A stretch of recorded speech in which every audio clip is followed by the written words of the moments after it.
It's hard to turn the page when you know someone won't be in the next chapter, but the story must go on. Abid নামটা যেন মায়ের জন্য সবচেয়ে কাছের। মাঝে মাঝে মনে হয় আবিদ নামটা তার সাথে ওতপ্রোতভাবে জুড়েই গেছে। এমন সময়ের কথা আজ বলছি যখন আমরা ভালোবাসা মানেই দূর থেকে দেখে মনে শান্তি পাওয়াকে বুঝতাম। আমি সেই সময়কার কথা বলছি যখন ঘরে ঘরে টেলিফোন তো ছিল, কিন্তু ফোন দেওয়ার বা ধরার মতো সাহস কোনো প্রেমিক বা প্রেমিকার হতো না। তখন চিঠির প্রচলন শেষ প্রায়।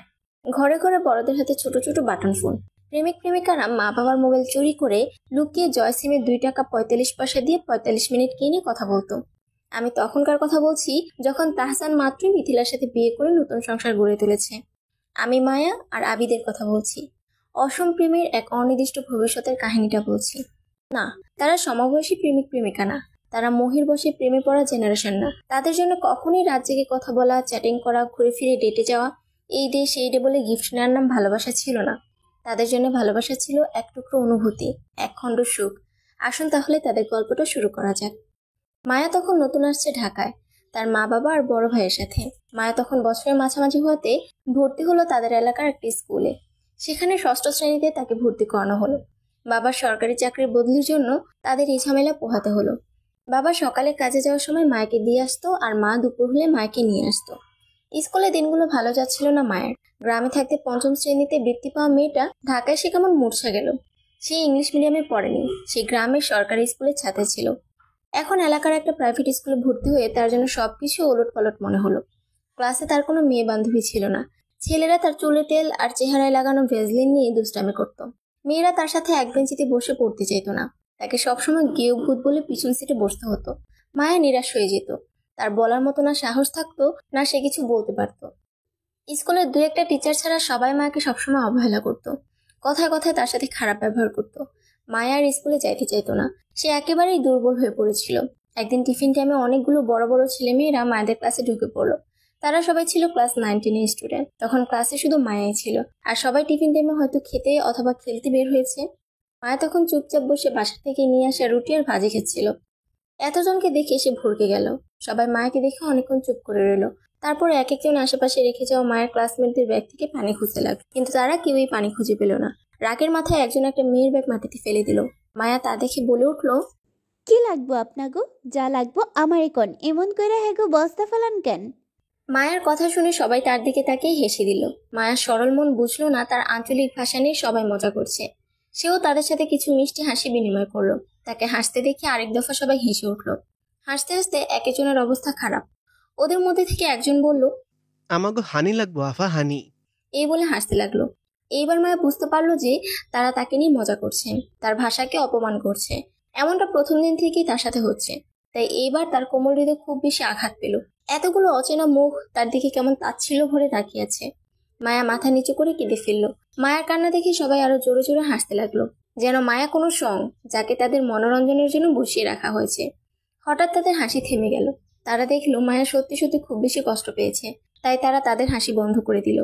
ওদের থেকে একজন ছেলে মায়াকে প্রশ্ন করলো, এই মেয়ে, তোমার নাম কি? মায়া মাথা নিচু করে বলল, মায়াবতী। নামটা শুনে সবাই তার দিকে আরেকটু ভালো করে তাকালো। গায়ের রংটা রোদে পুড়ে হয়তো মলিন হয়ে গিয়েছে, কিন্তু চেহারাটা আসলেই মায়ে পরিপূর্ণ, যেন আস্ত একটা কটন ক্যান্ডি। ছেলেটা তার হাত বাড়িয়ে বলল, আমি আবিদ, আমার বন্ধু হবে? মায়াকে এই প্রথম কেউ বন্ধুত্বের প্রস্তাব দিল। মায়া তো বিশ্বাসই করতে পারছিল না।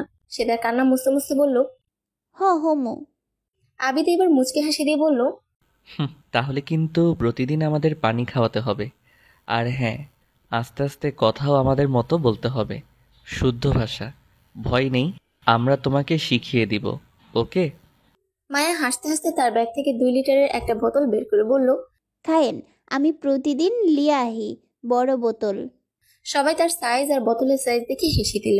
ঝুমা নামের মেয়েটা হাসতে হাসতে জিজ্ঞেস করলো, এই লিলিপুট, এই পুস্কো শরীরে এত পানি ধরে রাখো কিভাবে? মায়া তার কথা না বুঝতে পেরে বলল, আম্মা কয় বেশি বেশি পানি খাওন ভালো, আপনারা লন না? আবিদ তার পাশে বসে বলল, এইভাবে বলবে না, বলবে আপনারা নেন, বুঝলে? মায়া চোখ পিট পিট করে বলল। বুঝছি। আবিদ কপট বিরক্তি দেখিয়ে কথাটা বলল। আহা বলো। হ্যাঁ, বুঝেছি। হ্যাঁ বুঝেছি। আবিদ মুচকি এসে মায়ের মাথার চুলগুলো একটু ঘেটে দিল। গুড গার্ল, আজকে থেকে আমরা তোমার পানি বন্ধু, ঠিক আছে? জি। মায়া তার স্কুল জীবনের প্রথম কোনো বন্ধু পেল, সেও নাকি আবার এত বড়, তার পানি বন্ধু। সেদিন থেকে মায়ার একা রইল না, তার স্কুলে এক বন্ধু হলো আবিদ। তাদের স্কুলের মেট্রিকের ক্যান্ডিডেট আবিদ। প্রতিদিনের টিফিনের সময় হলে মায়ের চোখ খুশিতে ছলছল করত। কখন আসবে আবিদ তার থেকে পানি খেতে? আবিদ আসতো সাথে তার 2-3 জন বন্ধু আর বান্ধবীকে নিয়ে। আবিদ ও মায়াকে মায়ামণি বলে ডাকতো, আর ক্লাসে ফাঁকে অবসর হলে প্রায় মায়েদের ক্লাসের সামনে দাঁড়িয়ে থাকতো।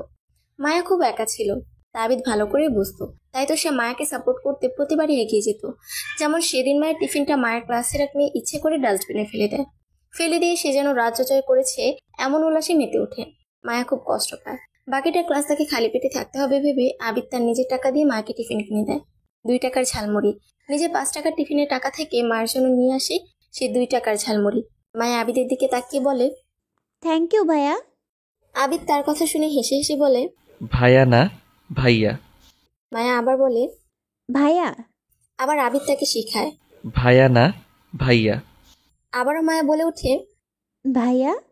আবিদ এক পর্যায়ে বিরক্ত হয়ে বলে, আমাকে ভাইয়া বা ভাইয়া কিছুই ডাকতে হবে না, আমি তো তোমার ফ্রেন্ড।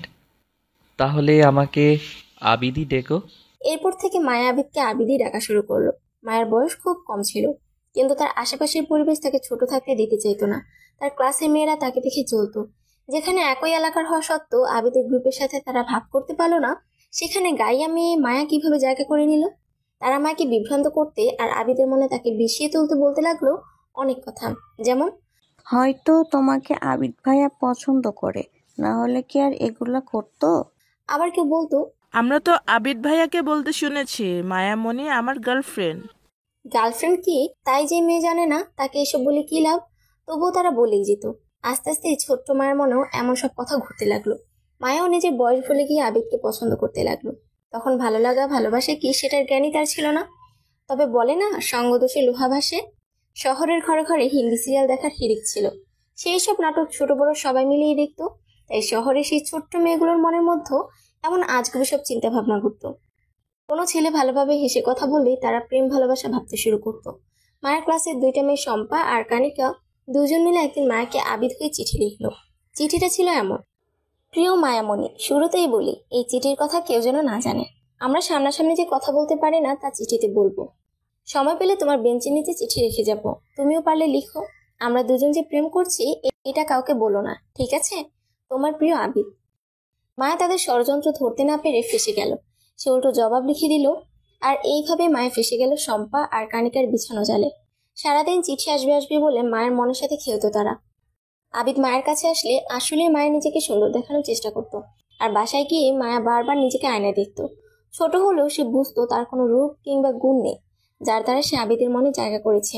সে ভাবতো কিভাবে এত কালো মোটা চুলে তেল দেওয়া মেয়েকে আবিদ পছন্দ করতে পারে। সে আরো বেশি বেশি হিন্দি গান, টিভিতে হিন্দি নাটকও দেখতে শুরু করলো।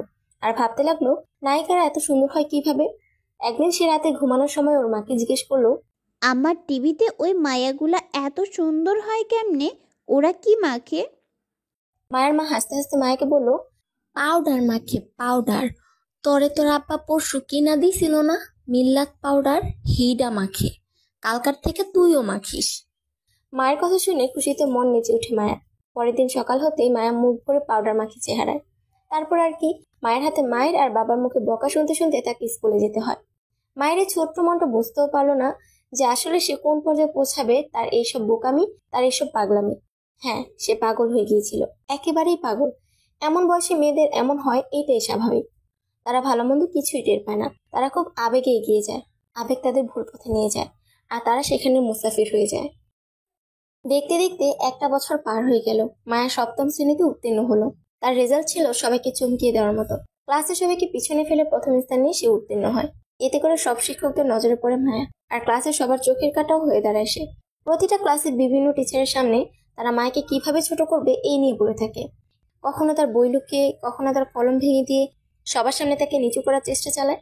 একদিন গণিত ক্লাসে মায়ের হোমওয়ার্কের খাতা লুকিয়ে তারা তাকে বকা খাওয়ায়। মায়ের মনটা অনেক খারাপ হয়ে যায় তার প্রতি সবার মনোভাব দেখে। সে গণিত ক্লাস শেষে টয়লেটের কথা বলে বেরিয়ে পড়ে আর কাঁদতে থাকে। এমন সময় আবিদও তার এক বন্ধুকে নিয়ে ক্লাস থেকে বের হয়। মায়াকে কাঁদতে দেখে আবিদ দৌড়ে আসে। এই কি হলো, কাঁদছো কেন? মায়া আবিদের দিকে তাকিয়ে বলে, আমারে কেউ ভালোবাসে না, সবাই খালি ঠকায়, সবাই অনেক খারাপ। আবিদ মায়ের কান্না ভরা চোখ মুছতে মুছতে বলে, কে বলেছে বোকা তোকে কেউ পছন্দ করে না? আমি আছি না, এই স্কুলে তোকে সবচেয়ে বেশি আমি পছন্দ করি, বুঝলি? এখন কাঁদবি না, যা ক্লাসে যা। মায়া আবিদের কথায় খুশিতে চোখ মুছতে মুছতে চলে যায় ক্লাসে। আবিদ তার যাওয়ার পানে তাকিয়ে মুচকে হাসে। এরপর এসব দেখে আবিদের বন্ধু আবিদকে বলে, দেখ দোস্ত, কিছু মনে করিস না। মায়া মেয়েটা কিন্তু তোর প্রতি একটু দুর্বল। আমি তার চোখে তোর জন্য অন্যরকম টান দেখতে পারি। সে তোর কথাগুলোকে অন্যভাবে নেয়, তাই যা বলবি বুঝি বলবি। কখন মনের ভেতরে তোকে নিয়ে অন্য জগৎ সৃষ্টি করে বলা তো যায় না। আবিদ হেসে তার বন্ধুর কথা উড়িয়ে দিয়ে বলল, ধুর, এই পিচ্চি আর কি নিবে মনের ভিতরে? পাগল নাকি ও? এইসবের বুঝেই বা কি? আবিদ এইভাবেই হাসতে হাসতে চলে যায়। কিন্তু তার বন্ধু ঠিকই কিছু টের পায় মায়ের কথাবার্তার ভাবভঙ্গি দেখে। কিন্তু আবিদ যদি না শুনে তো আর কি করার। আবিদের ক্লাস শেষ। এখন সে নিজের পড়াশোনায় অনেক ব্যস্ত হয়ে পড়লো। স্কুলে আসে শুধুমাত্র মডেল টেস্টের দিনগুলোতে। মায়া আর আবিদ একই কোচিংয়ে একই স্যারের কাছে অ্যাডমিশন নিল। সেই স্যার ষষ্ঠ শ্রেণী থেকে দশম পর্যন্ত সবাইকে একই টাইমে পড়ায়। সেই সুযোগে মায়া আবিদকে আরো কাছে থেকে জানতে আর বুঝতে লাগলো। সে আবিদের পছন্দ অপছন্দ, ভালো লাগা, কষ্ট পাওয়া সব ব্যাপারই আস্তে আস্তে আয়ত্ত করে ফেললো। আবিদ যখনই তার পাশ দিয়ে যেত, তার সাথে কথা বলতো, তাকে দেখে হাসতো, তখনই মায়ের বুকের ভেতরে মোচড় দিতে থাকতো। তার সবকিছুতেই অস্বস্তি লাগতে থাকতো। তার বুক জোরে জোরে বাড়ি দিতে থাকতো, যেন এখনই সে হার্ট ফেল করবে, যেন আবিদ তার জন্য তার হার্ট ফেইলার। এমন করেই দিন যেতে লাগলো। আবিদদেরও বিদায়ের বেলা কাছে এসে গেল। মায়া সেদিন তার পিঙ্ক কালারের সালোয়ার কামিজটা পরে নেয়। বান্টি ওর বাবলি নামের ড্রেসটা সেই সময়ের খুব আলোচিত একটা জামা ছিল। মাথায় সুন্দর করে বেনুনি গাঁথে আর পাউডার মাখিয়ে। তবুও নিজেকে নাটকের মেয়েদের মতো সে সুন্দরী হতে দেখে না। তার মন খারাপ হয়ে যায়। মনে মনে ভাবে, এই পাউডারটা মনে হয় ভালো না, কালকে বাজার থেকে নতুন পাউডার কিনবো। না, আবিদ ভাইয়া বলছে কিনবো বলে না, বলবে কিনবো। নতুন পাউডার কিনবো। এইসব ভাবতে ভাবতে সে একটা চিঠি লিখে নিতে চাইলো আবিদের জন্য। এবার অন্য কোনো মেয়ের হাতে না, নিজে সাহস করে আবিদের হাতে দিবে সে আজই চিঠিটা। অনেক ভেবে সে তার ভাইয়ের থেকে 15 টাকা নিয়ে বেরিয়ে গেল। তারপর একটা ডায়েরি কিনলো লাইব্রেরি থেকে। সেখানে অবুঝ মনের কথা 2 লাইনে লিখে ফেললো। তারপর এগিয়ে গেল আবিদের ক্লাসে থেকে। অন্যদিকে আবিদ তার বন্ধুদের সাথে মিলে তারই একটা ক্লাসমেটকে প্রপোজ করবে ভাবছে। মেয়েটার নাম সোনিয়া। আবিদ প্রথম থেকে সোনিয়াকে খুব পছন্দ করে, এটা তো ক্লাসের সবাই জানে, এমনকি কয়েকটা শিক্ষকেরাও জানে। কিন্তু আবিদের মতো ভদ্র ছেলে কখনোই খারাপ কিছু করবে না, এই কথাটা সবাই জানে। তাই কেউই আবিদকে এই ব্যাপারে কখনোই প্রশ্নবিদ্ধ করেনি। এই সকল আয়োজনের থেকে অজানা মায়া খুব শান্তভাবে আবিদের পিছিয়ে দাঁড়ালো। আবিদ মায়াকে দেখে হাসতে হাসতে মায়া মাথা নাড়িয়ে তার হাতের ডায়েরিটা আবিদকে গিফট দিল। আবিদ ডায়েরি নিয়ে বলল, বাহ, ভালোই তো। তুই কিভাবে জানলি আমার ডায়েরি লিখতে খুব ভালো লাগে? থ্যাংক ইউ, এইটা আমার জন্য আজকের বেস্ট গিফট। মায়া খুশি হয়ে গেল আবিদের কথায়। তারপর বলল, ডায়েরির ভিতরে কিছু লেখা আছে, পইরো। এ বলে মায়া চলে গেল তার ক্লাসে। ক্লাস নেই আজকে সবাই দশম শ্রেণীর ছাত্রছাত্রীদের বিদায় অনুষ্ঠানে আসছে। তাদের জন্য বিদ্যালয়ের উন্মুক্ত প্রাঙ্গণে সাংস্কৃতিক অনুষ্ঠানের আয়োজন চলছে। আবিদ তার বন্ধুদের সাথে কথা বলতে বলতে ডায়েরিটা খুলল। সেখানে যা লেখা ছিল তা দেখে আবিদ চমকে ওঠে। যা সে কোনোদিন কল্পনাতেও আনেনি, আজ তাই সে দেখছে। সেখানে লেখা ছিল, আবিদ, আই লাভ ইউ। সত্যি বলছি, এতদিন ধরে এইটা বলতে চাচ্ছিলাম, কিন্তু তোমারটা আমি শিওর জানতাম না, তাই এতদিন বলিনি। সেদিন তুমি যখন চিঠিতে বললা তুমি আমাকে খুব ভালোবাসো, সেদিন থেকে আমিও তোমারে ভালোবাসি। I will miss you. Come back soon from your Mayamoni. Abid অনেকক্ষণ হতভম্ব হয়ে পড়ে। তারপর বারবার ডায়েরিটা পড়ে। তারপর সে বুঝতে পারে আসলে তার বন্ধু কিছু ভুল বলেনি। এই কম বয়সে মায়া না বুঝে আবিদকে পছন্দ করে ফেলেছে। আবিদ দৌড়ে মায়ের ক্লাসে গেল। মায়া তখন বসে বসে কিছু একটা পড়ছিল। আবিদের খুব রাগ হয় মায়ের উপর। কেমন মেয়ে সে, একটু ভালোভাবে কথা বলেছে বলে কি মাথা কিনে নিয়েছে? আবার দোষটা আবিদের মাথায় দিচ্ছে যে সে নাকি তাকে চিঠি লিখেছিল। এইসব ভাবতে ভাবতে মায়াকে সে বাইরে ডাক দিল। মা একটু হতভম্ব হলো আবিদের রাগি রাগি চেহারা দেখে, কিন্তু মনে সাহস নিয়ে এগিয়ে গেল। আবিদ তাকে দেখে বলল, এইসব কি মায়া? কি লিখেছো তুমি আমাকে? মায়া অবাক হয়ে গেল। আবিদ তাকে তুমি করে বলছে। আবার মায়ামণি না বলে শুধু মায়া বলছে। সে বিস্ময় নিয়ে বলল, যা সব সময় তুমি লেখো তাই তো তোমাকে আজকে আমি লিখলাম, যা তুমি এতদিন ধরে লিখতে বলেছিলে। আবিদের মাথায় ধপ করে এবার আগুন ধরে যায়। সে জোরে ধমক দিয়ে বসে মায়াকে। কি বললে? আমি এতদিন তোমাকে লিখতাম? কি লিখতাম? কখন লিখতাম? তুমি কি পাগল মায়া, নাকি আমাকে বোকা মনে হয়? ধুর, কেন যে তোমার মতো লো ক্লাসের সাথে ভালো কথা বলতে গিয়েছিলাম, এখন নিজে পস্তাচ্ছি। মায়া যেন নিজের কানকে বিশ্বাস করতে পারছে না। তার চোখের সামনে এই কোন আবিদ? সে এই আবিদকে চেনে না। হাতে আবিদের নামের চিঠিগুলো আবিদের সামনে ধরলো। আবিদ তার হাত থেকে চিঠিগুলো নিয়ে নিল। তারপর মায়া দৌড়ে সেখান থেকে চলে গেল। আবিদ প্রতিটা চিঠি খুলে দেখলো সবগুলোতে বাংলা গানের লিরিক্স লেখা, আর সবগুলো নিচে আবিদের নাম লেখা। আবিদ কিছুক্ষণ এগুলো দেখে হতভম্ব হয়ে গেল। তারপর আবারও মায়াদের ক্লাসের দিকে আগালো। যে দেখে মায়া কাঁদছে। শম্পা বলছে, পাগল নাকি মেয়েটা? আবিদ ভাইয়া তোকে কোনোদিনও কোনো চিঠি দেননি। ওই চিঠিগুলো আমি আর কণিকা মিলে লিখ আর তোকে বোকা বানাতাম। যাক, ভালোই হয়েছে, শিক্ষা হবে তোর আর তোর আবিদ ভাইয়ার। এরপর তোর মতো কাউকে বন্ধু বানাতে যাবে না। বলেই হি হি করে হাসতে লাগলো। সাথে হাসলো গোটা ক্লাস। আবিদ বুঝতে পারলো মায়া তার বান্ধবীদের বিছানা জালে বন্দী হয়ে এসব লিখেছে। আবিদ মায়ের কাছে গেল। মায়া তাকে দেখে ভয়ে মুখ লুকানোর জন্যে তার হাত মুখের উপর ধরলো। আবিদকে দেখে সবাই ক্লাস ছেড়ে বেরিয়ে গেল ভয়। আর আবিদ মায়ের হাত সরিয়ে বলল, সরি মায়া, আমি কোনোদিনও তোমাকে ওই নজরে দেখিনি। আর এমনিও তুমি অনেক ছোট, এইসব ভাবার সময় না এখন তোমার। এখন শুধু পড়াশোনায় মন দাও। ভবিষ্যতে আমার চেয়েও ভালো ছেলে পাবে। তুমি এখন অনেক ছোট, বড় হলে বুঝবে আমি তোমার জন্যে না, আর তুমিও আমার জন্য না। এইটা শুধুই আমাদের আবেগ। আসি তাহলে, ভালো থেকো, সব ভুলে যেও। আবিদ এই কথাগুলো বলে চলে গেল। কিন্তু মায়া কাঁদতেই থাকলো, কাঁদতেই থাকলো। আবিদ সেদিন অনুষ্ঠান শেষে সোনিয়ার বাসার নিচে সোনিয়াকে প্রপোজ করলো। সোনিয়াও রাজি হয়ে গেল। মায়া সবই দেখলো, বুঝলো, কিন্তু কিছুই বললো না। আবিদ চলে গেল। মায়া স্কুলে একা হয়ে গেল। কালো মোটা বেটে গায়া মেয়েকে কেউই পছন্দ করতো না, আর করলোও না। মায়ের বাবার উন্নতি হলো অফিসে, তাকে আবার ট্রান্সফার করা হলো চট্টগ্রামে। চলে গেল মায়া তার পরিবারের সাথে। কিন্তু আবিদ ভুলতে পারলো না মায়ের সেই চোখ ভরা অশ্রু। আবিদকে সারাক্ষণই জ্বালাতন করতো মায়ের স্মৃতিগুলা। সেই গোল গোল চেহারা, গাঢ় কাজল দেওয়া চোখ দুটা, কেমন এক অস্বস্তি ঘিরে ধরে আবিদকে। সোনিয়াকে পছন্দ করে বলল এখন আর তার প্রতি মনোযোগী হতে পারে না। তাতে পরীক্ষা শেষ হলো। এখন তার সারাদিন সব ফাঁকা ফাঁকা লাগে। এরপর থেকে আবিদ প্রায় মায়াকে খুঁজতে আসতো, কিন্তু কোনো খোঁজ না পেয়ে অসহায় হয়ে ফিরে আসতো। হারিয়ে গেল আবিদের ছোট্ট বন্ধু মায়া। আবিদের মনটাও ফাঁকা হয়ে গেল। সে কখনো বুঝতে পারলো না কি কারণে তার সব এমন বিষাদময় হয়ে উঠলো। অন্যদিকে মায়া আবার নতুন পরিবেশে নিজেকে জান প্রাণ দিয়ে মানিয়ে নেওয়ার চেষ্টা করছে। তার মন সারাক্ষণই পড়ে থাকে ঢাকার সেই ঘিঞ্চি এলাকার ছোট্ট স্কুলে। তার মনে পড়ে আবিদের সাথে বলা প্রথম সেই কথা, আবিদের সাথে কাটানো প্রথম সেই মুহূর্ত। সে রাতে চুপি চুপি কাঁদে, আবার চোখ মুছে ঘুমিয়ে পড়ে। এইভাবেই কাটতে থাকে দিন, মাস, বছর। দেখতে দেখতে তাদের জীবন থেকে মুছে যায় 9টা বছর। আবিদের বয়স হয় 25। আবিদ তার ভার্সিটির পড়াশোনা শেষ করে নতুন একটা ব্যবসা শুরু করেছে, যার নাম হলো প্রেসিয়াস ইভেন্ট ম্যানেজমেন্ট। সে পড়াশোনা এই ইভেন্ট ম্যানেজমেন্টের উপরেই করেছিল। আর অন্যদিকে মায়ার বয়স হয় 19। মায়া যেমন আগেও মেধাবী ছাত্রী ছিল, এখনও তেমনই মেধাবী আছে। সে অর্থনীতিতে অনার্স করবে বলে সিদ্ধান্ত নেয়। তার সিদ্ধান্তে সবাই রাজিও হয়। মায়া আগের মতোই প্রাণবন্ত আর চঞ্চল রয়েছে, কিন্তু মায়ের বাহ্যিক রূপ আর আগের মতো নেই। আজ সে রূপবতী। হ্যাঁ, বলে না আভিজাত্য লোহাকে ছিল যেমন সোনা করে দেয়, তেমনি মায়াকে আভিজাত্য ছুঁয়ে রূপসী করে তুলেছে। আজ সে কেশবতী।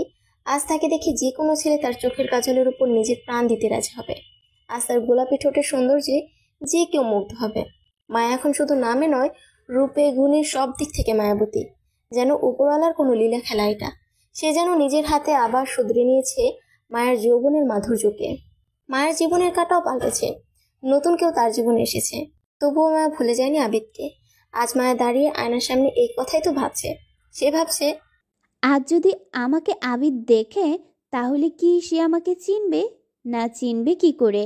আমি তো আর আগের মতো কালো নেই, তবুও চেহারাটা দেখলেও তো চিনতে পারে। না, কি বোকা আমি! কিভাবে চিনবে?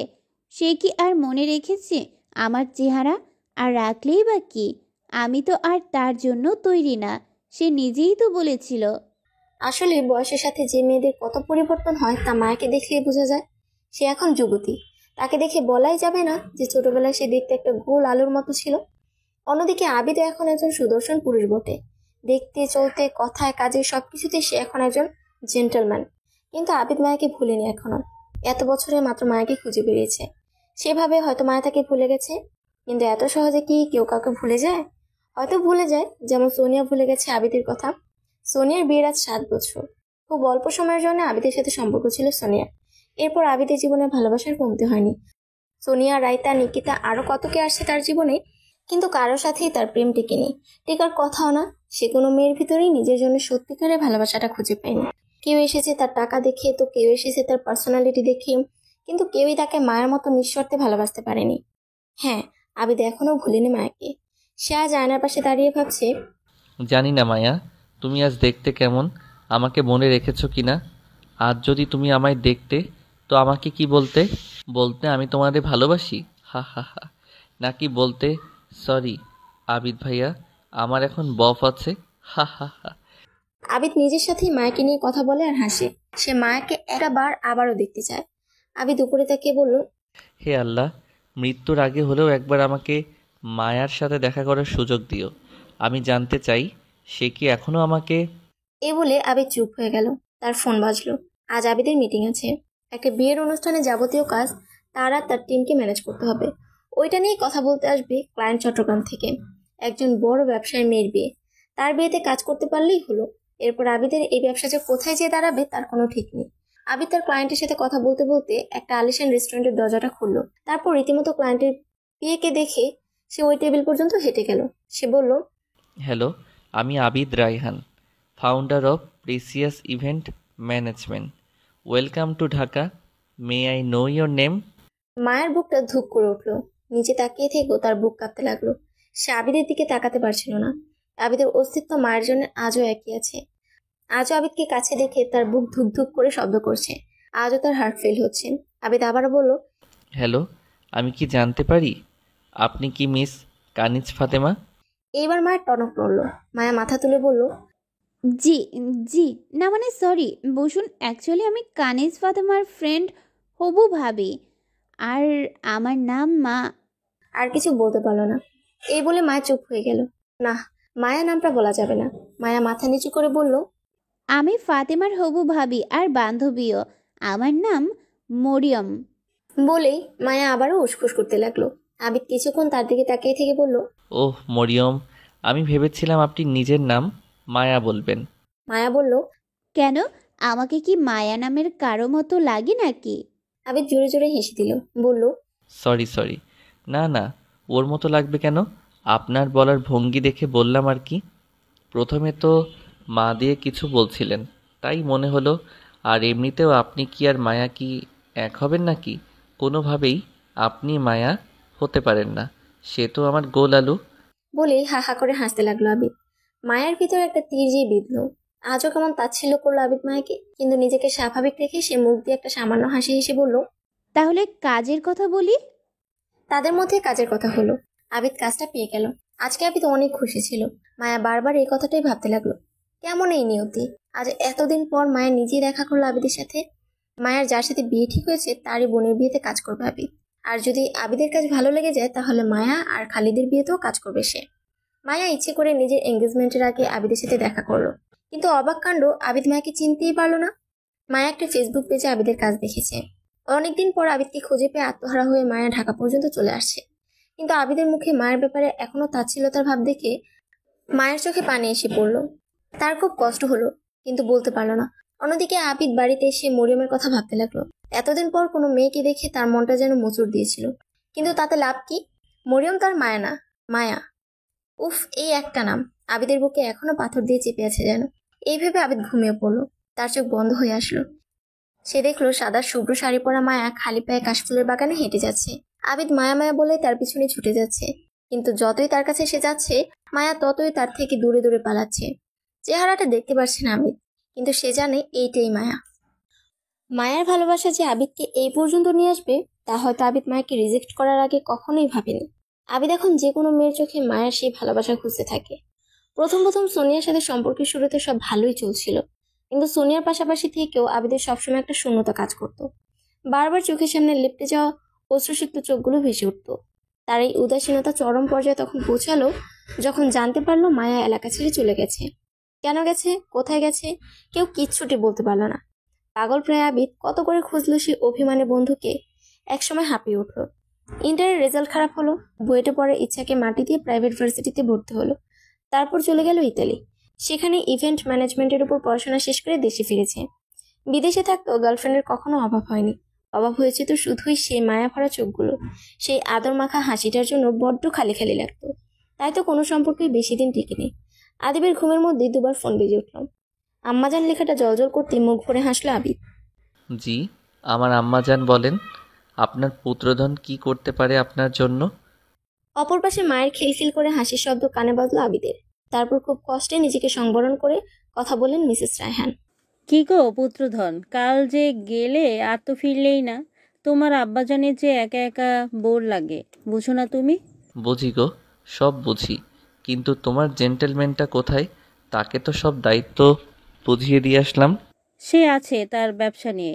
আচ্ছা বাদ দাও, বলো মিটিং কেমন হলো, কাজটা হবে? আলহামদুলিল্লাহ মা, মিটিং ভালো হয়েছে আর কাজটাও হবে, চিন্তার কিছু নেই। আমি কাল পরশু চিটাগাংয়ের উদ্দেশ্যে রওনা দিব। যাক আলহামদুলিল্লাহ। পারলে যাওয়ার আগে একবার এসো। ছোঁয়ার মা ফোন করেছিল, পাকা কথা করতে চায়। তুমি চিটাগাংয়ের কাজ শেষ করলেই তোমার বাগদানটা সেরে ফেলতাম।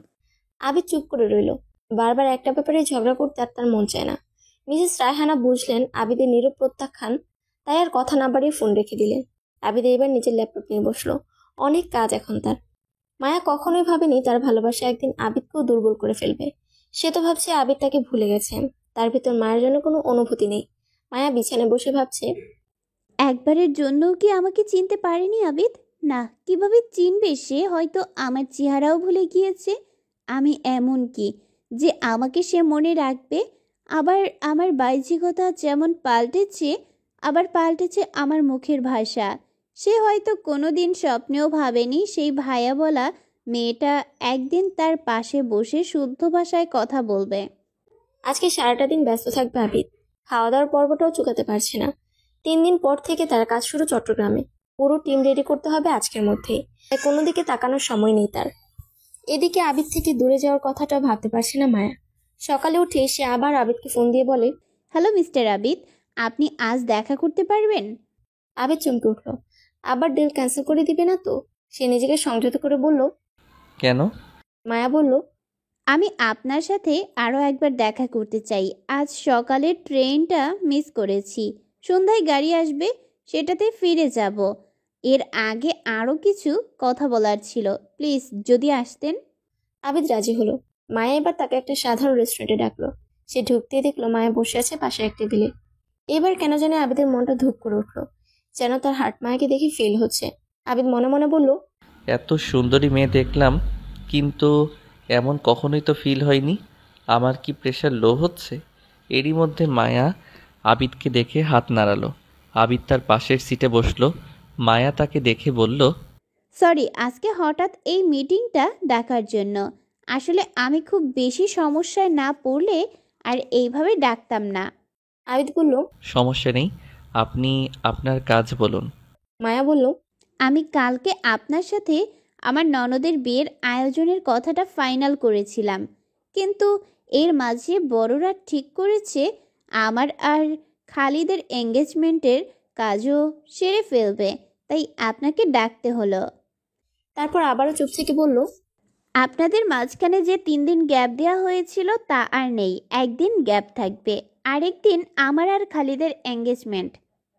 মায়ার এত শত কথার মধ্যেও আবিদ মনোযোগ দিতে পারছে না। তার সম্পূর্ণ মনোযোগ পড়েছে সামনে বসা মেয়েটার চোখের দিকে। আবিদ মায়ের চোখের দিকে বারবার তাকানোর চেষ্টা করছিল, কিন্তু কী কারণে যেন মায়ের নিজের চোখটা সারাক্ষণই নিচে রাখলো। একবার সে আবিদের সাথে চোখে চোখ রেখে কথা বলল না। কিছুক্ষণ পর আবিদ বলে উঠল, আচ্ছা, একটা প্রশ্ন করতে পারি? মায়া মাথা নাড়ালো। আপনি আমার চোখের দিকে তাকিয়ে কথা বলেন না কেন? মায়া ভরকালো, কিন্তু আবিদকে বুঝতে দিল না। কপট রাগ দেখিয়ে বিরক্তি ভাব নিয়ে বলল, আমার এখন এইসব ফ্লার্ট করার টাইম নেই, আমি চলি। আপনাকে যা বলেছি সব বুঝে ডিসিশন নেবেন। আমি থিম সিলেক্ট করে ফাতেমার বিয়ের কাছে দিয়ে দিব। আপনি আপনার রেঞ্জ আর প্ল্যানিং ফাতেমার বিয়েকেই মেইল করে দিয়েন। আল্লাহ হাফেজ। মায়া উঠে চলে গেল, কিন্তু আবিদ বসেই রইল। তার মনটা আজ কেমন যেন মোচড় দিচ্ছে। একবার ভাবলো বুকের যন্ত্রণা, এটা কি গ্যাস্ট্রিক? পরক্ষণে নিজের ভাবনা উড়িয়ে অন্য কিছু ভাবতে লাগলো। এদিকে কিচ্ছু ভালো লাগছে না আজকে মায়ের। চট্টগ্রামের জন্য রওনা দিল। আর কয়েকদিন বাকি, এরপর ব্যস্ত জীবন শুরু। এদিকে আবিদ তার সেই পুরাতন ডায়েরিতে লিখলো, মায়াকে হারানোর এত বছর পর যেন আমি আবার নতুন কোনো মায়াকে খুঁজে পেয়েছি। তার চোখে কেন জানি আমার নিজের জন্যে দুর্বলতা অনুভব হয়। সে কি আমার মায়া জানি না, কিন্তু আমি তার কাছে যাচ্ছি। কিছুদিন পর আমি সত্যি তার চোখের ভিতরের রহস্যটা খুঁজে বার করেই ফেলব। প্রেমের ফোর, বড় ফোর, যার বুকে গিয়ে গাঁথে সেই বুঝে। লেখা শেষে আবিদ বিছানায় শুয়ে পড়ে। আজও সে স্বপ্নে দেখে সাদা শুভ্র শাড়ি আর মায়া। তার ঘুম গভীর হয় আর স্বপ্ন বড় হতে থাকে। তারপর চট্টগ্রাম যাওয়ার দিন এসে পড়ে। নিজের টিমকে সাথে নিয়ে বেরিয়ে পড়ে আবিদ। মায়ার ছোটবেলার বান্ধবী কানিজ ফাতেমা। কানিজ খুব বড় লোকের মেয়ে ছিল, তবুও সে মায়াকে খুব পছন্দ করত। মায়াকে সে তার বাসায় নিয়ে যেত, আবার সেও মায়াদের বাসায় আসতো। মায়াকে কানিজের বাবা মিস্টার আনিসুল হক খুব পছন্দ করতেন। চঞ্চল, ভদ্র, ধার্মিক মায়াকে তিনি মৌরি বলে ডাকতেন। মায়ের পুরো নাম হলো মরিয়ম আক্তার মায়াবতী। মিস্টার হক মায়াকে মৌরি ডাকতে বেশি পছন্দ করতেন। এভাবেই সবাই আস্তে আস্তে মায়াকে মৌরি ডাকা শুরু করলো। মায়ের সরলতা সবাইকে মুগ্ধ করতে লাগলো। তাই ফাতেমার বাবা মায়াকে নিজের ঘরের শোভা বানানোর প্রস্তাব রাখেন। এরপর থেকে আভিজাত্য জীবন আর নতুনত্বের ছোঁয়া পেতে শুরু করলো মায়া। মায়ের মাও তাকে মায়াবতী নামে ডাকা বন্ধ করে দিল। মায়ের মনে হলো নতুন জন্ম হয়েছে তার, তাই নতুন জীবনে তার নাম হলো মরিয়ম আক্তার মৌরি। মায়া তার অস্তিত্বকে প্রায় ভুলেই গিয়েছে। সে ভুলে গিয়েছে সে কখনো গ্রামের মাঠে ঘাটে ঘুরে বেড়াতো। সে ভুলে গিয়েছে সে কখনো স্কুলে যাওয়ার আগে এত এত পাউডার মাখতো। মায়া আগের মতো বড় বড় বোতলে আর পানি নিয়ে যায় না। এখন সে নিজেই বড় হয়ে গিয়েছে, এগুলার এখন আর প্রয়োজন পড়ে না। কিন্তু তবুও মায়া ভুলে যায়নি আবিদকে। কেন কেন তার ভিতরে এখনো আবিদের জন্য জ্বলছে আগুন? কেন আজও মায়া চায় আবিদ তাকে ভালোবাসুক? মায়া নিজেও জানে এখন আর তার পক্ষে আবিদকে ভালোবাসা সম্ভব না। তবুও আবিদের চোখে নিজের জন্য ভালোবাসা খুঁজতে মায়া এখনো মরিয়া হয়ে আছে। আবিদ আর তার সব লোকেরা চট্টগ্রাম পৌঁছে গেল। তারা পৌঁছে প্রথমে তাদের আসার খবর জানিয়ে দিল মায়াকে। মায়া মিস্টার হককে বলে তাদের থাকা খাওয়ার ব্যবস্থা করে দিল। কাল কানিজের ডালা আসবে, তাই প্রথম পর্ব শুরু হলো বিয়ের ডালা দিয়ে। সকালে কানিজের ডালা আসবে আর রাতে ছেলেদের বাসায় সবাই ডালা নিয়ে যাবে। আবিদকে ডেকে সব বুঝিয়ে দিলেন মিস্টার হক। ওনার একমাত্র মেয়ের বিয়েতে যেন কোনো ভুল না হয়। আবিদ একদলকে লাইট, একদলকে ফুল আর একদলকে ডালা সাজানোর কাজে লাগিয়ে দিল, আর নিজে ক্যামেরা নিয়ে বেরিয়ে পড়লো। কানিজের ওড়না থেকে মাথার টিপ পর্যন্ত সবই ক্যাপচার করতে হবে। সেগুলো ফেসবুকে পোস্ট করতে থাকবে, এতে রিচ বাড়বে। ক্যামেরা নিয়ে দৌড়াতে দৌড়াতে আবিদ যেয়ে থামলো মায়ের রুমের জানালার সামনে। ভিতরে মায়ের গানের শব্দ পাওয়া যাচ্ছিল। মায়া গান গাচ্ছিল। সোহাগ চাঁদ বদনে ধুনি নাচো তো দেখি, সোহাগ চাঁদ বদনে ধুনি নাচো তো দেখি, বালা নাচো তো দেখি, বালা নাচো তো দেখি, সোহাগ চাঁদ বদনে ধুনি নাচো তো দেখি। আবিদ পকেট থেকে তার ফোন বের করে ক্যামেরা চালু করলো। সে মায়ের কণ্ঠে গান রেকর্ড করছিল। হঠাৎ সে দেখলো মায়া মাথায় কাপড়টা আরেকটু টেনে আয়নার সামনে দাঁড়িয়ে হাত নেড়ে নেড়ে নাচ করছে। আবিদ একেবারে হতভম্ব হয়ে গেল। মায়া নাচছে আর সে দেখছে। তার মোবাইলে সব রেকর্ডও করছে। এমন সময় হঠাৎ আবিদের ফোন বেজে উঠলো। মায়াও চমকে গেল। আবিদ দৌড়ে সেখান থেকে পালিয়ে গেল। মায়ের রুম থেকে বের হয়ে চারিদিকে খুঁজতে লাগলো, কিন্তু কাউকেই খুঁজে না পেয়ে রুমে ঢুকে পড়লো। আবিদ হাসতে হাসতে সেখান থেকে বেরিয়ে পড়লো। আবিদের কেমন যেন মনে খুশি খুশি লাগতে লাগলো। তার চোখে বারবার মায়ের সেই নাচের দৃশ্য আসতে থাকলো। দুপুরে সবাইকে খাওয়ার জন্য ডাকা হলো। মায়াও সেখানেই ছিল। আবিদও কানিজ এসে আবিদকে জিজ্ঞেস করলো, আচ্ছা মিস্টার আবিদ, আমাদের আজকের অনুষ্ঠানে যে সিনেমাটোগ্রাফি হবে সেটার গান কি হবে ভেবেছেন কিছু? আবিদ মায়ের দিকে তাকিয়ে বলল, ভাবছি একটা নতুন কিছু করি। সব জায়গায় তো হিন্দি গান ভালো লাগে না, ভাবছি বাংলা গান দিয়ে করি, কি বলেন? কানিজ খুশি হয়ে বলল, অবশ্যই, আমার বিয়েতে সব কিছুই ইউনিক হবে, হতেই হবে। বাই দ্য ওয়ে, কোন গান? আবিদ আস্তে আস্তে মায়ের পাশে দাঁড়িয়ে বলল, সোহাগ চাঁদ বদনি ধ্বনি নাচো তো দেখি, বালা নাচো তো দেখি। মায়া তখন পানি খাচ্ছিল। হঠাৎ তার গানটা শুনে সব পানি মুখ থেকে বেরিয়ে গেল। বিষম খেলো বাজে ভাবে। সে কাশতে শুরু করলো। তার কাশি দেখে আবিদ তাকে একটা গ্লাসে আবার পানি দিল, আর তার পিঠে হাত দিয়ে তাকে শান্ত করতে শুরু করলো। মায়া চমকে উঠলো। আবিদের স্পর্শ, তার গায়ে আবিদের স্পর্শ পড়েছে। কোনোভাবে নিজেকে সামলে তারপর সেখান থেকে বেরিয়ে পড়লো। আবিদ তার চলে যাওয়া দেখতে থাকলো, আর মনে মনে কি যেন একটা ভাবতে লাগলো। তার ভাবনা শেষ হলো যখন পিছন থেকে কানিজ আবার ডাকতে থাকলো। আবিদের কাজ শুরু হয়ে গেল। সে ব্যস্ত হয়ে গেল তার কাজে। এর মধ্যে মায়াও বিয়ের বিভিন্ন কাজে ব্যস্ত হয়ে গেল। এইভাবে প্রথম দিন পার হয়ে গেল। পরের দিন সকাল হতে মায়া খুব বেশি ব্যস্ত হয়ে গেল। আবিদ বিভিন্ন কাজের মাঝেও বারবার মায়ের আশেপাশেই থাকতে লাগলো। এর মধ্যে কানিজ দৌড়ে এসে বলল, মৌরি খালিদ ভাইয়া এসে পড়েছে। বাবা তোমায় ডেকেছে, জলদি চলো, আর চুলগুলো বেঁধে নিও কেমন। এই কথা শুনতেই আবিদের ওই মুখের হাসি আর খুশি দুটোই চলে গেল। সে মায়ের দিকে এক পলক তাকালো। মায়ের চেহারায় যে অন্ধকার নেমেছে তা আবিদ ঠিকই লক্ষ্য করলো। মায়া তাড়াহুড়া করে সব গুছিয়ে চুল বেঁধে নিয়ে হলের দিকে যেতে নিল। এমন সময় আবিদ তার রাস্তা আটকে বলল, এই কি তোমার সেই রাজপুত্র? তার আগমনে খুশি হওনি? মায়ের ভয়ে হাত কাঁপতে লাগলো। সে বলল, যতটুকু সম্ভব হয় দূরে থাকবেন আমার থেকে। ও আমাদের এইভাবে দেখলে আমার জন্য অনেক খারাপ হয়ে যাবে। প্লিজ দূরে থাকবেন। এই বলে মায়ের দৌড়ে বেরিয়ে গেল।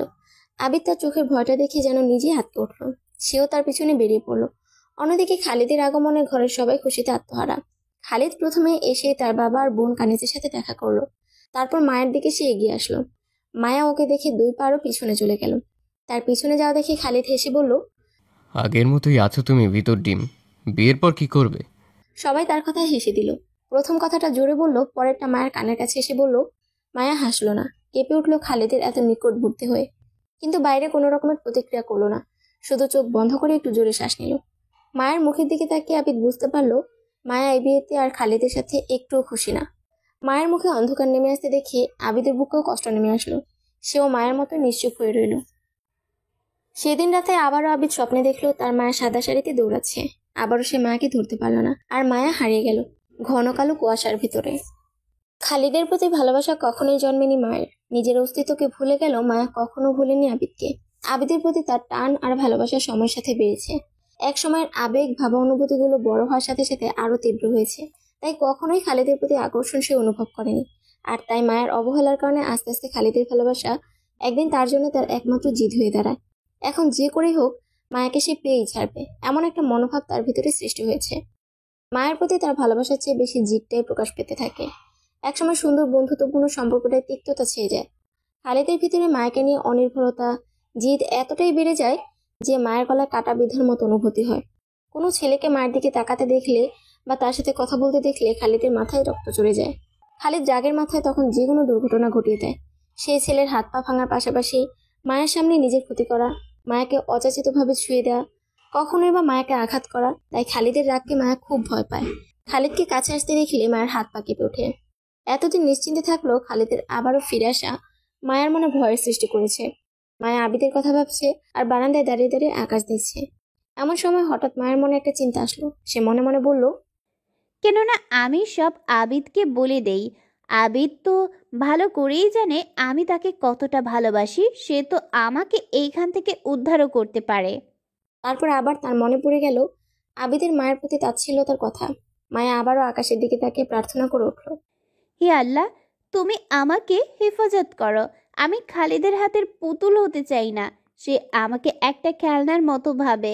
সে আমাকে একবার কিনে ফেলতে পারলেই যেন জিতে যাবে। তার জন্য আমি শুধু তার একমাত্র চ্যালেঞ্জ ছাড়া আর কিছুই না। সে শুধু আমাকে পেতে চায়, এই চাওয়াতে ভালোবাসা নেই। নেই সেই আগের মতো বন্ধুত্বপূর্ণ সম্পর্ক। কিন্তু তবু আমি অপারগ। এখন তুমি ছাড়া আমাকে কেউ শুনবে না। আমাকে সঠিক রাস্তা দেখাও আল্লাহ। এই কথা বলতে বলতে মায়ের চোখ দিয়ে পানি পড়তে লাগলো। এমন সময় খালিদ এসে মায়ের পিছনে দাঁড়ালো। পুরোটা না শুনলেও শেষের কথাটা সে শুনলো। মায়া তার আল্লাহর কাছে সঠিক রাস্তা জানতে চাইছে। সে তাচ্ছিল্যের হাসলো, তারপর পিছন থেকে বলল, যতই আমার থেকে নাজাত চাও তুমি নাজাত পাবে না। মায়া চমকে উঠল। পিছনে ফিরতে খালিদ তার হাতটা টেনে নিয়ে তাকে ঘুরিয়ে দিল। মায়া ছটফট করতে লাগলো। খালিদ তাকে পিছন থেকে জড়িয়ে তার কাঁধে থুতনিটা রাখলো। তারপর ধীরে ধীরে মায়ের কানে কামড় বসালো। মায়া ব্যথায় কুকড়ে উঠল, তবুও নিজেকে সামলে বলল, সমস্যাটা কি আপনার? হাত ছাড়েন আমার, না হলে আমি চিৎকার দিব বলে দিলাম। ভালো হবে না কিন্তু খালিদ। খালিদ তার হাত ছেড়ে বলল, আরে বাবা, আমি ভয় পেয়ে গেছি। এত ভয় কখনোই পাইনি। যাও, ছেড়ে দিলাম তোমার হাত, কিন্তু শুধুমাত্র এই সময়ের জন্য। একেবারে বিয়ে করে আমার বউ হয়ে যাও, তারপর যত ইচ্ছে চিৎকার দিও, কিন্তু কেউ তোমার চিৎকার শুনবে না। তখন মন ভরে আমি তোমার চিৎকার শুনবো, প্রাণ খুলে তোমার কান্না দেখব। তখন আমি ছাড়া তোমার দিকে কেউ তাকিয়েও দেখবে না। এই বলে খালিদ চলে গেল। মায়া স্তব্ধ দাঁড়িয়ে রইল। তার চোখ দিয়ে এক ফোঁটা জল গড়িয়ে পড়ল। আজ বাবা বেঁচে থাকলে কিংবা ভাই কাদের দায়িত্বটা নিলে এই খালিদের অত্যাচার তার সহ্য করতে হতো না। মায়ের বাবা মারা যাওয়ার পর তার বড় ভাই বিয়ে করে ঢাকা চলে গেছে। মাকে সাথে নিয়ে মায়া এই বাসাতেই থাকে। আনিসুল হক তাদের অন্য কোথাও যেতে দেয়নি।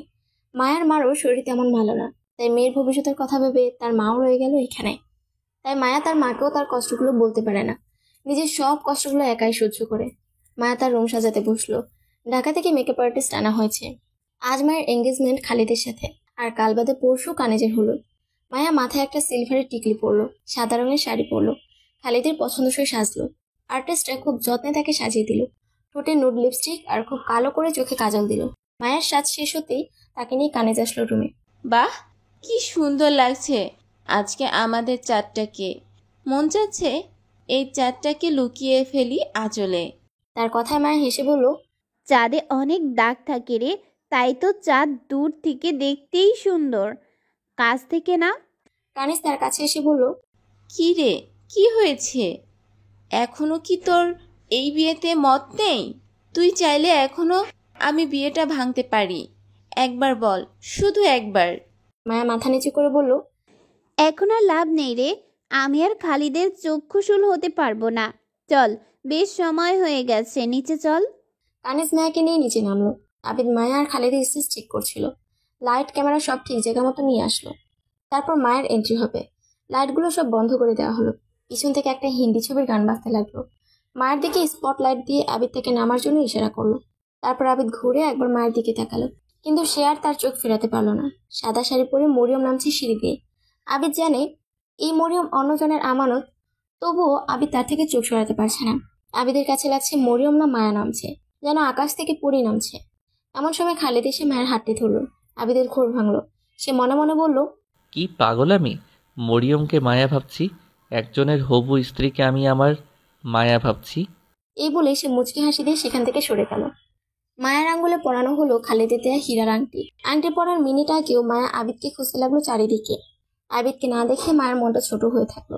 অনুষ্ঠান শেষ হলো। মায়া সব গুছিয়ে নিল, মেকআপ তুলে ফেললো, কিন্তু শাড়িটা পরেই রইল।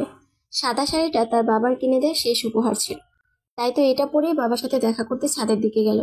আজকে আকাশের দিকে তাকিয়ে সবার সাথে অনেক কথা বলবে। ছাদে আবিদও দাঁড়িয়েছিল। মায়া আবিদকে দেখে বলল, আপনি এইখানে এত রাতে?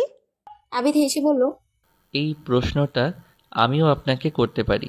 মায়া বলল, আমি এই বাসার হবু বউ, আর তাছাড়া আমি প্রতি রাতেই ছাদে আসি, অল্প কিছুক্ষণের জন্য হলেও, কারণ আমি ছাদে খোলা আকাশের নিচে এসে একটু নিজেকে স্বাধীন মনে করি।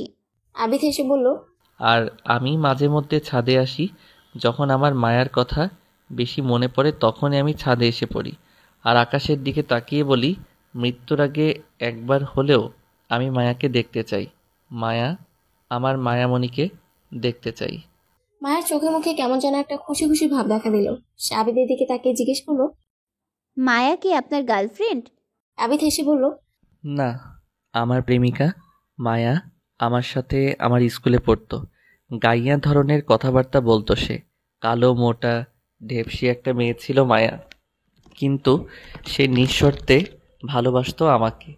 আমার থেকে 5-6 বছরের ছোট হবে সে, কিন্তু সেই বয়সেও আমি তার চোখে যে ভালোবাসা দেখেছিলাম তা আর কখনোই কারো চোখে দেখিনি। জানো, আমার এত বছর বয়সে গার্লফ্রেন্ডের অভাব হয়নি, কিন্তু মায়ার অভাব যেন কেউই কখনো পূরণ করতে পারিনি। আজও তাকে আমি খুঁজি। তার প্রেমের প্রস্তাবে না করে দিয়েছিলাম আমি। এরপর তাকে কত যে খুঁজেছি এর হিসেব নাই, কিন্তু এই ভাগ্য আমাকে তার থেকে দূর করে রেখেছে। আমি যে কিভাবে তাকে পাবো নিজেও জানি না। আবিদ ওইদিকে মায়ের কথা বলেই যাচ্ছে, আর এখানে মরিয়ম ওরফে মায়ের চোখ দিয়ে পানি ঝরে যাচ্ছে। মায়া আবিদের ভালোবাসার গভীরতা দেখে নিজেকে আটকে রাখতে পারলো না, দৌড়ে সেখান থেকে চলে গেল। আবিদ ঘুরে মায়ের সে চলে যাও দেখলো। একটু অবাক হলেও বেশি খাটালো না। আজকে মায়াকে খুব মনে পড়ছে। তারপর সে নিজের রুমে গিয়ে শুয়ে পড়লো। আজও আবিদ সাদা শাড়ি পরে দৌড়াতে দেখলো মায়াকে। সেও তার পিছন পিছনে ছুটে যাচ্ছে। হঠাৎ করেই আজ সে সাদা শাড়িতে লেপটানো মায়াকে ধরে ফেললো। তার হাতটা ধরে টেনে নিল কাছে। তারপর তার চেহারার উপর থেকে চুলগুলো সরিয়ে নিল। কিন্তু তারপর সে দেখলো সাদা শাড়ি পরা মেয়েটি আর কেউ না, মরিয়ম।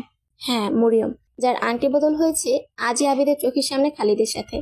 তাহলে কি এই মরিয়মই আবিদের মায়া, নাকি এখন আবিদের ভালোবাসা এই মরিয়ম? আবিদ কিছুই বুঝতে পারছিল না। তার ঘুম ভেঙে গেল। এখন মধ্যরাত, নিজেকে কোনোভাবে সে শান্ত করতে পারল না। সে মরিয়মের নাম গুগলে লিখে সার্চ দিল। আজ সে মরিয়মের সব ডিটেলস বের করেই ছাড়বে। আবিদের মনে মায়ের জন্য ভালোবাসা দেখে মায়ের চোখেও পানি এসে পড়লো। মায়া মনে মনে ভাবলো তার ভালোবাসা মিথ্যা না, তাই তো এত দূরে থেকেও আবিদ তাকে ভুলতে পারেনি। তাকে ভালোবাসে বলে আবিদ এখনো তার অপেক্ষা করছে। এইসব ভাবতে ভাবতে নিজের রুমে না ঢুকিয়ে নিজের পাশের রুমে সে ঢুকে গেল। চোখে তার আনন্দের অশ্রু। হোক না তারা আলাদা পথের পথিক, তবুও ভালোবাসা যেন না কমে কোনোদিন। হয়তো কেউ কাউকে নিজের করে পাবে না, তবুও মনের অনুভূতি তো আর পাল্টাবে না। এইভাবে মনে মনে কত কিছু আউড়িয়ে অন্ধকারে আন্দাজ মতো সোফার উপর বসে রইল থম্মের কতক্ষণ। এর মধ্যে যে ঘুম পুড়িয়ে এসে কখন নাড়া দিল টেরই পেল না। আজকে সে স্বপ্নে দেখলো সাদা শাড়ি পরে এক অন্ধকার রাস্তা ধরে সে দৌড়ে বেড়াচ্ছে। তার পিছু নিচ্ছে খালিদ, কালো রঙা কমপ্লিট স্যুট তার পরনে। দুজনেই খিলখিল করে হাসছে। একসময় সে ধাক্কা খেল নিজের সামনে দাঁড়ানো সুপুরুষটির সাথে। তাকে দেখে মায়ের পা আটকে গেল। সে আর কেউ না, আবিদ। আবিদকে দেখে যেন স্বপ্নের মধ্যেও তার হৃদস্পন্দন অনুভব করতে পারল মায়া, কতটা জোরে জোরে স্পন্দিত হচ্ছে। একসময় আবিদ তার দিকে হাত বাড়িয়ে দিতেই তার আঁচলে টান পড়ল। পিছনে ফিরে সে বাস্তবতায় যেন ফিরে আসলো। বাস্তবতার সম্মুখীন হতেই তার ঘুম ভাঙলো। সে উঠে দেখলো সে তার নিজের ঘরে না গিয়ে পাশে স্টাডি রুমে শুয়ে পড়েছিল। স্টাডি রুমটা খালিদের, তাই সে তাড়াহুড়ো করে সেখান থেকে উঠে যেতে নিল। কিন্তু কে যেন পিছন থেকে তার ওড়নাটা ধরে ফেললো। মায়া চমকে উঠল। পিছন থেকে খালিদ বলল, রাতের বেলা কাঁদতে কাঁদতে এতই বেখেয়াল ছিলে যে আমার স্টাডি রুমে ঢুকে আমার কোলেই শুয়ে পড়েছিলে তুমি? মায়ের বুকটা ধুকধুক করে কাঁপছে। অন্ধকারে তার চেহারা দেখা যাচ্ছে না, কিন্তু তার হার্টবিট শোনা যাচ্ছে। খালিদ তার বাঁ পাশের লাইটটা অন করে দিল। তারপর মায়াকে বলল, বসো, এখানে কথা আছে। মায়া কোনো কথা না বাড়িয়ে বসে পড়ল। তারপর খালিদ মায়ের দিকে তাকিয়ে বলল, এই আবিদ, রায়হান তোমার সেই স্কুলের ছেলেটা না যাকে তুমি ছোটবেলা থেকে ভালোবাসো? মায়া অবাক হয়ে তার দিকে তাকালো। সে আবার বলল, ভাবছো আমি কিভাবে জানলাম? আমি যেদিন কান্না থেকে এসে প্রথম তোমাকে দেখেছিলাম, তখন তোমার বয়স মনে হয় 13-14 ছিল। তুমি দেখতে খুব কালোও ছিলে, রোদে পুড়ে কালো যাকে বলে। তখন তোমাকে নিয়ে তোমার বান্ধবী কানিজের সাথে আমি অনেক দুষ্টামি করতাম। তোমাকে ঢেপসি, কালি এইগুলো বলতাম। তোমার সাথেও একসময় দুষ্টমির সম্পর্ক হয়ে উঠল। সেই সময় তুমি যখন তোমার গল্পটা বলেছিলে, কিভাবে তুমি এক ছেলের প্রেমে পড়েছিলে, কিভাবে সে তোমাকে কষ্ট দিয়েছিল, এসব শুনে খুব রাগ হয়েছিল তোমার আবিদের উপর। আমারই এত রাগ লাগছিল, কিন্তু তবুও তুমি সেই ছেলেকে ভালোবাসো, এই কথাটা ভাবতেও আমার অবাক লাগ। বিদেশে থাকা অবস্থায় এত এত রিলেশনশিপ আর ব্রেকআপ দেখার পর যখন তোমার গল্প শুনেছি, তখন থেকে আমি তোমার প্রেমে পড়েছি। মায়া তার দিকে এবার আরো বেশি অবাক দৃষ্টিতে তাকালো। মায়া কখনোই খালিদকে এত নম্রভাবে কথা বলতে দেখেনি। সে খালিদের চোখের দিকে তাকাতে পারছিল না, কারণ খালিদের চোখে সে এক অন্য ধরনের টান আর আক্ষেপ দেখতে পাচ্ছিল, যা মায়ের ভিতরে নাড়িয়ে দিচ্ছিল বারংবার। মায়া মাথা নিচু করে শুনতে লাগলো। খালিদ তাকে বলল, জানো, এই 2 বছর পর আবার যখন আমি আসি আর তোমাকে দেখে আমি বিশ্বাসই করতে পারছিলাম না যে এটাই সে মৌরি, যাকে আমি কালিমার ঢেপসি বলতাম। তোমার এই পাল্টানো রূপ, রং, তোমার শালীনতা সবই আমাকে আকর্ষণ করত। তাই তো তোমার জন্য খুব তাড়াতাড়ি আমি বিয়ের প্রস্তাব পাঠাই। কিন্তু অবাক করার বিষয় হলো, এত কিছুর পরও তুমি আমাকে না, সেই তোমার স্কুলের ছেলেটাকে ভালোবাসতে, যে ছেলে কোনোদিন তোমাকে সেই নজরে দেখেনি, যাকে ফিরে পাওয়া একেবারে অসম্ভব। সেই ছেলের জন্য যখন তুমি আমাকে রিজেক্ট করলে, আমি মানতে পারলাম না। এই ব্যাপারটা না আমার একটু সহ্য হতো না। আমি তোমার জন্য ডায়মন্ডের রিং বানালাম, তুমি তা একবারও ছুঁয়ে দেখোনি। আমি তোমার ছবি আমার রুমে বড় করে টাঙিয়ে দিলাম, তবুও তোমার চোখে আমি খুশি দেখিনি। শুধু মলিন হেসে বলেছিলে এসবের কি দরকার ছিল। একদিন তোমার জন্য আমি আমার হাতটাও পুড়িয়েছিলাম, মনে আছে? তবুও তোমার চোখে পানি দেখিনি, শুধু দায়িত্ব বোধ দেখেছিলাম, যার দরুন তুমি সারাক্ষণ আমার পাশ ঘেঁষিয়েছিলে। মায়া এবার খালিদের হাতের দিকে তাকালো। মায়ের আঁচলে একবার রান্নাঘর থেকে আগুন লেগে গিয়েছিল। মায়াকে বাঁচাতে তখন নিজের হাত দিয়ে আগুনটা নিভিয়েছিল খালিদ। মায়ের সেই স্মৃতিটা মনে পড়ে গেল। খালিদ মায়ের হাতটা তার হাতে নিয়ে মায়াকে একটু কাছে টেনে নিল। কাছে নিয়ে বলল, এত কিছু করেছি তোমার ভালোবাসা পেতে, তুমি দাওনি। তুমি আজকেও কাঁদছো সেই আবিদের জন্য, যে তোমাকে তখন দাম দেয়নি যখন তোমার ওকে দরকার ছিল। কেন আমাকে ভালোবাসা যায় না মায়া? কেন? আমার ভালোবাসা কি কমতি ছিল? কেন আজকে আবারও সেই আবিদকে তুমি ধরে বেঁধে এখান পর্যন্ত নিয়ে আসছো? কেন?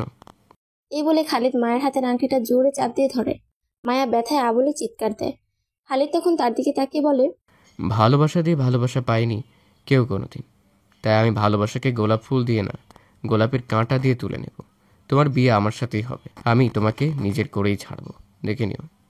মায়ের হাতে খুব লাগছিল, তাই তার চোখ দিয়ে পানি ঝরতে লাগলো। মায়ের চোখে পানি দেখে খালিদ হেসে দিল।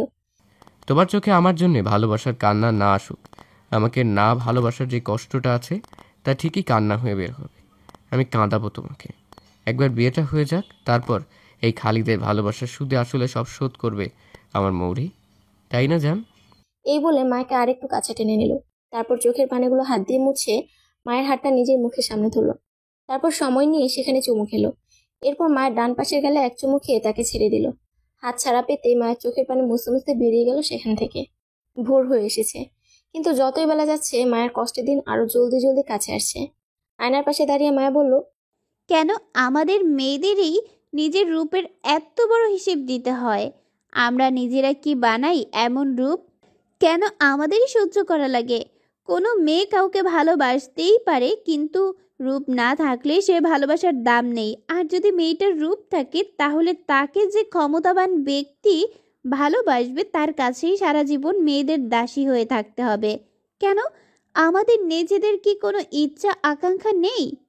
এমন সময় তার ডাক পড়লো। সবাই তাকে নিচে ডাকছে। গানের অনুষ্ঠান চলছে। মায়া তার ওনাটা নিয়ে বেরিয়ে পড়লো। একে একে সবারই গানের পালা আসতে লাগলো। তারপর আসলো মায়ের পালা। মায়াকে বলা হলো তার সবচেয়ে একটা প্রিয় গান গাইতে, যে গানটা সে কখনোই ভালো লাগার বাইরে যেতে দিবে না। মায়া অনেকক্ষণ চুপ করে রইল। খালিদ তার কানে কানে কিছু বলতেই মায়া তার দিকে বিস্মিত হয়ে তাকালো। তারপর নিজেকে সামলে সে গান ধরলো। কবিতায় বলেছিলে চন্দ্র রাতে তুমি আসবে বলে, এরপর কেটে গেছে কত না ভরা পূর্ণিমা। স্বপ্নতে বলেছিলে বৃষ্টি এলে ডাকবে কাছে, এরপর ঝরে গেছে কত না বর্ষাধারা। হঠাৎ আবিদের কথা মনে পড়লো। সময়টা বেশি না, 2004 বা 2005 হবে, যখন সে সুমন স্যারের কোচিংয়ে পড়তো। মায়া একদিন আবিদকে এসে বলেছিল এক সিডির দোকান থেকে হাবিবের একটা অ্যালবাম কিনে দিতে, যার নতুন কণ্ঠ ছিল কণিকা। টাকাটা মায়া দিয়েছিল, কিন্তু আবিদ অ্যালবামটা মায়াকে গিফট করে দিয়েছিল। মায়া তখন প্রায় আবিদকে এই গানটার কথাই বলতো। আবিদ দুষ্টামি করে বলতো, এর চেয়ে কত সুন্দর গান আসবে আর যাবে। মায়া তখন চোখ মুখ বেঁচিয়ে বলতো, এই গানটা আমার অনেক প্রিয়, থাকবো যত দিনই যাক। আমার এই গানটা কেউ ভুলাইতে পারবে না। আবিদ এবার মায়ের দিকে এক পলকে তাকিয়ে রইল। মায়া গান গেয়েই যাচ্ছে। বলেছিলে এক নদী দুঃখ হলে ভালোবাসবে এই আমাকে, চেয়ে দেখো এই বুকে আজ কত শত নীল বেদনা। আবিদ ভালো করে তাকিয়ে রইল মরিয়ম নামের সেই মেয়েটির দিকে, যার কণ্ঠ, যার কানের কষ্ট, অনুভূতি সবকিছুরই মিল রয়েছে মায়ের সাথে। আবিদ তার নজর সরিয়ে নিতে পারছিল না। সারাদিন আজকে মরিয়মকে নিয়ে অনুসন্ধান করেছে আবিদ, ফলাফল শূন্য। যেন নিজেকে আড়াল করতে মরিয়ম এমন লুকিয়ে থাকে। হঠাৎ আবিদের মনে পড়ল মরিয়ম আর খালিদের এঙ্গেজমেন্টের কার্ডের কথা। সে দৌড়ে গিয়ে সেই কার্ডটা খুঁজতে লাগলো। বেডের নিচে পড়ে থাকা কার্ডটা উঠে দেখলো সেখানে লেখা কনে মরিয়ম আক্তার মায়াবতী মৌরি। এটা দেখে আবিদ মাটিতে বসে পড়ল। তার চোখে পানি, মুখে হাসি। মনে মনে ভাবলো এত কাছে থেকেও সে মায়াকে চিনতে পারেনি। সে আবার উঠে দাঁড়ালো। তার শরীরে শক্তি নেই, সে হিলতেও পারতেছে না, তবুও সে দাঁড়ালো। বাহিরে বের হতেই আরো বেশি নিশ্চিত হতে মরিয়মের ভাইকে সে ডাকলো। কানিজের বিয়ে উপলক্ষে তার ভাই ভাবিকে নিয়ে চট্টগ্রামে এসেছে। সে তাকে ডেকে বলল, আচ্ছা ভাইয়া, আপনারা কখনো কি ঢাকা গিয়েছিলেন মরিয়মকে নিয়ে? তার ভাই হাসি দিয়ে বলল, সেই তো খুবই পুরনো কথা, এই কিছু 2003-04 মধ্যে গিয়েছিলাম। ওই যে নাজিরা বাজার আছে না পুরান ঢাকার, ওইখানেই থাকতাম। আবিদের এবার সত্যি সত্যি হার্ট ফেল হচ্ছে। যে মায়াকে আমি দিনরাত এক করে খুঁজছিলাম, সে মায়া এতদিন ধরে আমার সামনেই ছিল, কিন্তু আমি একটু চিনতে পারিনি। এইটা কিভাবে হলো? এই কারণেই কি মরিয়ম আমার কাছে আসলেই আমার শুধু মায়ার কথা মনে পড়তো? তাই বলে কি কাল রাতে মরিয়ম আমার গল্প শুনে কাঁদতে কাঁদতে চলে গিয়েছিল? মরিয়ম তাহলে শুধু মরিয়ম না, আমার মায়া। আবিদ খুশিতে কেঁদে ফেলল। মায়া এখনো আমাকে ভালোবাসে, তার চোখে এখনো আমার প্রতি ভালোবাসা দেখা যায়। ব্যাস, আমার গাফিলতির জন্যে এতদিন আমার থেকে দূরে ছিল মায়া, কিন্তু আর না, আমি এইবার তাকে পেয়েই ছাড়বো। আবিদ চোখ মুছে আবার নিচে চলে আসলো। গানের আসর খুব জমে উঠেছে। আজকের ইভেন্টের প্ল্যান অনুযায়ী এখন সব লাইট অফ হয়ে যাবে, আর যে গান গাইবে তার উপর শুধু স্পটলাইট থাকবে। তাই হলের অন্ধকারে আবিদ মায়াকে আবার হারিয়ে ফেলল। সে এখনই মায়ের কাছে যেতে চায়। সে মায়াকে বলতে চায় যে সে তাকে কতটা ভালোবাসে। এরই মধ্যে তার মাথায় একটা বুদ্ধি আসলো। সে কানিজের পিএকে ফোন দিয়ে বলল, হ্যালো, হ্যাঁ আমি আবিদ। মিস মরিয়মকে একটু উপরের গেস্ট রুমে আসতে বলুন, কাল বিয়ে নিয়ে কিছু অ্যারেঞ্জমেন্টস দেখানোর আছে। যেমন সে চিন্তা করলো ঠিক তেমনই হলো। মায়া গেস্ট রুমে এসে পড়লো। এসে আবিদকে দেখে বলল, জি, কোনো কাজ ছিল? আবিদ বলল, গান তো খুবই ভালো গাইতে পারেন। যেমন গান গাইতে পারেন তেমনই আপনার নাচও খুব সুন্দর। মায়া বলল, দেখেন, যদি শুধু এগুলাই বলতে হয় তাহলে আমি যাই, কেউ দেখলে খারাপ ভাববে আমাদের। আবিদ বলল, আরে না না, অনেক ইম্পর্ট্যান্ট একটা কাজে ডেকেছি আপনাকে, একটু বসুন। মায়া বসলো। আচ্ছা, কাজটা ছিল, আপনি কি সত্যি খালিদকে বিয়ে করতে রাজি আছেন, নাকি এইসব শুধুই লোক দেখানো? এবার মায়া খেপে গেল। কি সমস্যা আপনার? ভরা মজলিস থেকে ডেকে এনে এইসব ফাউল কথাবার্তা বলছেন কেন আপনি আমার সাথে? আপনি কি ভুলে গেছেন আমি কি করতে পারি, আমি কে? আবিদ হেসে বলল, ভুলিনি তোমাকে মায়া। মায়া একেবারে চুপ হয়ে গেল। তার বড় বড় চোখগুলো ভয়ে আরো বড় হয়ে গেল। তার বুকটা আবার জোরে জোরে ধুকধুক করতে লাগলো। সে দৌড়ে পালাতে নিল, কিন্তু আবিদ তার হাতটা ধরে তাকে দেয়ালের সাথে ঠেকিয়ে নিল। মায়া ভয়ে চিৎকার দিতে চাইল, কিন্তু তার মুখ চেপে ধরে ফেলল আবিদ। দুজন দুজনের দিকে নিষ্পলক তাকিয়ে রইল। তারপর আস্তে আস্তে আবিদ ফু দিয়ে মায়ের কপালের উপর থেকে ছোট ছোট চুলগুলো সরিয়ে নিয়ে কপালে একটা চুমু খেলো। অনেকক্ষণ মায়ের নিস্তব্ধ হয়ে রইল। তার হাত পা অসাড় হয়ে আসলো। আবিদ আস্তে আস্তে কপাল ছেড়ে নাকে চুমু দিল। এতেই মায়ের সদ্বিদ ফিরে আসলো। আরেকটা ভুল করার আগেই মায়া তাকে জোর করে ছাড়াতে চাইল। এতে করে মায়ের হাতের কাছে ছুঁইটা ভেঙে গেল। আবিদ বুঝলো আর এগুলো ঠিক হবে না, তাই মায়াকে এবার তার কাছে টেনে জড়িয়ে ধরলো। মায়ের আর আবিদের ভিতরে তখন একসাথে যেন অনেকগুলো বোমা বিস্ফোরিত হলো। মায়াও আবেগে ভেসে আবিদকে জড়িয়ে ধরে নিল। কিন্তু হঠাৎ করে খালিদের কথা মনে পড়লো মায়ার। মায়া আবিদকে এক ধাক্কা দিয়ে সরিয়ে বলল, সরি, আমাকে মাফ করবেন, আমি পারবো না। কি পারবে না মায়া? আমি খালিদকে ধোঁকা দিতে পারবো না। দেখেন, খালিদ আমার বাগদত্তা, আর তাকে ছাড়া অন্য কারো কথা ভাবাও আমার জন্য পাপ। আমাকে মাফ করবেন। আমি আপনার জন্য তাকে ধোঁকা দিতে পারবো না, যে আমাকে পাগলের মতো ভালোবাসে। আমি কি তোমাকে পাগলের মতো ভালোবাসি না মায়া? তুমি আর আমি, আমরা দুজন দুজনকে কত কত বছর ধরে ভালোবাসি মায়া।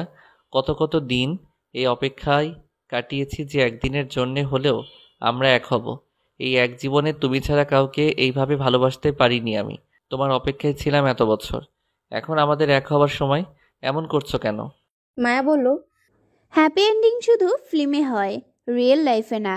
রিয়েল লাইফে হয় না। আল্লাহ হাফিজ আবিদ, আর রইল আপনার অপেক্ষা আর ভালোবাসা। তাহলে বলবো, আমাদের এক হওয়ার জন্য সময় আর পরিস্থিতি কোনোটাই অনুকূলে নেই, আর না কোনো দিন হবে। আমি আর যাই হোক খালিদকে ধোঁকা দিতে পারবো না। মায়ের রুম থেকে বেরিয়ে গেল। তার হাত থেকে ভেঙে পড়া চুড়িগুলো আবিদ তার হাতে নিয়ে নিল। মায়ের মাতাকে বলল, কে রে, তোর হাতে রক্ত কেন? মায়া তার হাতের দিকে তাকালো। পরক্ষণে তার মনে পড়ে গেল আবিদের সাথে তার কাটানো সে আবেগঘন মুহূর্ত, যা সে হয়তো আর কোনোদিনও ভুলবে না। না, এসব ভাবাও তার জন্য পাপ। সে নিজেকে সামলাতে দৌড়ে তার রুমে চলে গেল। তারপর জোরে জোরে কাঁদতে লাগলো। আবিদ তাকে মোবাইলে ফোন করেই যাচ্ছে। সে আবিদের নাম্বার দেখে উপরে তাকিয়ে বলল, কেন আবার কেন? আবার কেন আমার মনটা ভাঙতে চাইছিস? সে এমনিও কি তাকে ভুলেছিলাম? সে আবারও তার একটা নতুন স্মৃতি দিয়ে গেল আমার জীবনে। মায়া তারপর নিঃশব্দে কাঁদতে লাগলো। কিছুক্ষণ পর খাওয়ার জন্য মায়ের ডাক পড়লো নিচে। মায়া হাত মুখ ধুয়ে খেতে নামলো। টেবিলে বসে হক সাহেব বললেন, আমার খুব ইচ্ছা ছিল কানিজ আর মৌরি দুজনের বিয়ে আমি নিজ হাতে একই দিনে করাবো, কিন্তু মৌরি এখনই বিয়ে করতে চায় না বলে তার বিয়েটা পিছিয়ে গেছে। কিন্তু আজকে আমার ছেলে আমাকে নতুন করে একটা প্রস্তাব দিয়েছে। সে বলছে কেননা মৌরিও আর তার কাবিনটাও কালকে কানিজ আর জাহিদের কাবিনের সাথে হয়ে যাক, বাকি অনুষ্ঠান না হয় 1 বছর পরেই হবে। কি বলেন আপা? আপনি রাজি থাকলেই কালকে এই দুজনের 4 হাতও এক করে দিতাম। মায়া এই কথা শুনে মূর্তির মতো জমে গেল।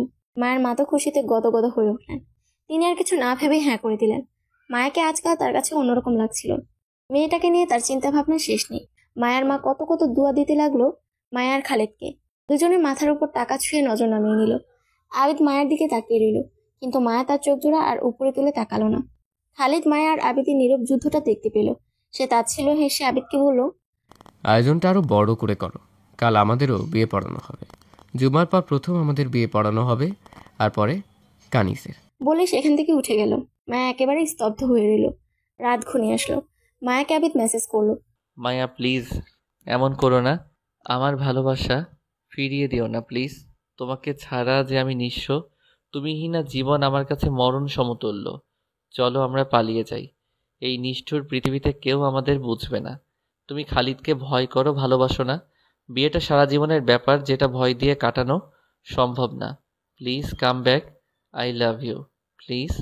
মায়ের চোখ থেকে অশ্রুগুলো মুক্তদানার মতো গড়িয়ে পড়ল। সে নিজেকে সামনে তাকে উত্তরে লিখল, আমি আপনাকে ছাড়া এত বছর কাটিয়ে দিয়েছি, আগেও কাটিয়ে দিব, কিন্তু আমি খালিদ আর আঙ্কেলকে ধোঁকা দিব না। তারা আমার জন্য আর আমার পরিবারের জন্য অনেক কিছু করেছে। আপনাকে ছেড়ে ভালো থাকলেও তাদের ধোঁকা দিতে আমি বাঁচতে পারবো না। তাই ভালো হবে আপনি আমাকে ভুলে যান। আমাদের মধ্যে আর কিছু সম্ভব না। অন্যজনের বাগদত্তাকে আর এইভাবে মেসেজ আর ফোন দিয়ে হেনস্থা করবেন না আশা করি। প্লিজ আমাকে ভালোভাবে বাঁচতে দিন। আবিদ এই মেসেজটা পড়ে একেবারে নিস্তব্ধ হয়ে গেল। আর কিছুই লিখল না। মনে মনে ভেবে নিল, মায়াই যখন এমন নিষ্ঠুর হয়ে গেছে, তাহলে সেও একেবারে নির্দয় হয়ে যাবে। আর চাই না তার এই নির্বোধ রমণীকে। যে নিজের মনে বুঝে না, তাকে আর কিছু বলাই বেকার। সকাল হয়ে গেল। একটা নির্ঘুম রাত কাটলো মায়া আর আবিদের। এদিকে সবাই মায়া আর কানিজকে নিয়ে ব্যস্ত। কেউ কেউ তাদের হলুদ লাগাচ্ছে, কেউ কেউ তাদের গোসলের ব্যবস্থা করছে, কেউ কেউ তাদের বিয়ের শাড়ি গোছাচ্ছে। সকাল থেকে মায়া খেয়াল করলো আবিদ তার আশেপাশে নেই। চারদিকে সে খুঁজতে লাগলো, কিন্তু আবিদকে সে খুঁজে পেল না। মায়া আর কানিজকে নিয়ে যাওয়া হলো পার্লারে। জুম্মার নামাজ শেষে সব ছেলেরা একত্রিত হলো হলরুমটাতে। বিয়ে পড়ানোর জন্য বড় একটা স্টেজ করা হয়েছে। মাঝে দেয়া আছে ফুলের পর্দা। বিয়ে পড়ানোর সময় বরকনে দুজনে পর্দার এপার ওপার থাকবে। আর বিয়ে পড়ানো শেষ হতেই পর্দা সরিয়ে ফেলা হবে। এখানে দুই কণাও হাজির হলো। বিয়ে পড়ানোর জন্য তাদের নেওয়া হলো হলরুমে। তাদের সামনে বসেছিল খালিদ আর জাহিদ। মায়া আবারও একবার উপরে চোখ তুলে আবিদকে খুঁজে নিল। আবিদ ছিল না। কেন জানি অবাধ্য চোখ দুটো সে প্রেমিক পুরুষকেই খুঁজছে। নিজেকে ধিক্কার জানালো মায়া। তারপর শক্ত হয়ে বসে রইল। তাদের বিয়ে পড়ানো শুরু হলো। হঠাৎ করে কোথা থেকে যেন আবিদ ক্যামেরা নিয়ে হাজির। সে দুই বউয়ের সামনে থেকে ছবি তুলবে। মায়ের এই কথাটা শুনেই কেমন যেন ভিতরে সব মোচড় দিতে লাগলো। পেটের ভিতরে কেমন যেন চিলিক দিতে লাগলো। বুকটা ধুপ ধুপ করে বেজে উঠল। কাজী আনিসুল হকের কথায় আগে জাহিদ আর কানিজের বিয়ে পড়ানো হলো। কারণ খালিদের কিছু বন্ধুরা এখনো আসেনি। তাদের ছাড়া আবার খালিদ বিয়ে করবে না। আধা ঘন্টার মধ্যে খালিদের বন্ধুরা চলে আসলো। এবার কাজে বিয়ের সব কাগজপত্র ঠিক করে মায়ের কাছে এসে বিয়ে পড়ানো শুরু করলো। বলো মা, কবুল? মায়া আবিদের দিকে তাকালো। আবিদের চোখ রক্তবর্ণ হয়েছে, যেন এক্ষুনি কান্না বেরিয়ে আসবে। মায়ের বুকটা জোরে জোরে কাঁপতে লাগলো। আচ্ছা, ছেলেরা কি কাঁদে? হয়তো কাঁদে, না হলে আবিদের চোখ এমন লাল হয়ে রয়েছে কেন? কাজে আবারও তাকে প্রশ্ন করলো, তোমার কি বিয়েতে মত আছে? যদি থাকে তাহলে বলো কবুল। মায়ের কানে যেন কোনো কথা বোঝাচ্ছে না। মায়ের মা তার পাশে এসে বলতে লাগলো, বল মা, কবুল বল, চুপ করে আছিস কেন? মায়ের ডাকে সদ্বিদ ফিরল। তারপর চোখের অবাধ্য জল মুছে নিয়ে একবার বলল, আলহামদুলিল্লাহ, কবুল। এই বলে সে আবারও তাকালো আবিদের দিকে। আবিদ এখনো অপলক তার দিকে তাকিয়ে আছে। আবারও তাকে কাজে বলল, মা বলো কবুল। মায়া আবারও আবিদের দিকে তাকিয়ে বলল, কবুল। আবিদের চোখ দিয়ে এবার এক ফোঁটা পানি বেরিয়ে পড়ল। আবার যেন হার্টবিট বন্ধ হয়ে আসছে আবিদের। চোখে পানি দেখে মায়ের যেন আজ আবারও হার্ট ফেল হচ্ছে। শ্বাস আটকে আসছে। হৃৎপিণ্ড জোরে জোরে স্পন্দিত হচ্ছে। মায়ের হাত পা কাঁপছে। তার মা টের পেয়ে তার দুহাত জড়িয়ে ধরল। কাজে আবার বলল, শেষবারের মতো বলো মা, কবুল। এইবার আবিদের চোখে তাকিয়ে মায়া কবুল বলতে পারল না। অসম্ভব শরীরে কাঁপুনি দিয়ে সে এবার জ্ঞান হারিয়ে মায়ের কোলে লুটিয়ে পড়ল। তার আর কিছুই মনে রইল না। সাদা একটা রুমে হঠাৎ মায়ের ঘুম ভেঙে গেল। চোখ খুলে নিজেকে সাদা চাদরে মোড়ানো এক কেবিনে আবিষ্কার করলো মায়া। কোনোভাবে বুঝতে পারলো না তার সাথে কি হয়েছে। সে এখন কোথায় আছে? তার তো আজকে বিয়ে ছিল। কথাটা মনে পড়তেই নিজের দিকে চোখ দিল সে। কিন্তু একি, তার পরনে হাসপাতালের রোগীদের কাপড়, হাতে যেন কিসের মেশিন লাগানো, মুখে অক্সিজেন মাস্ক।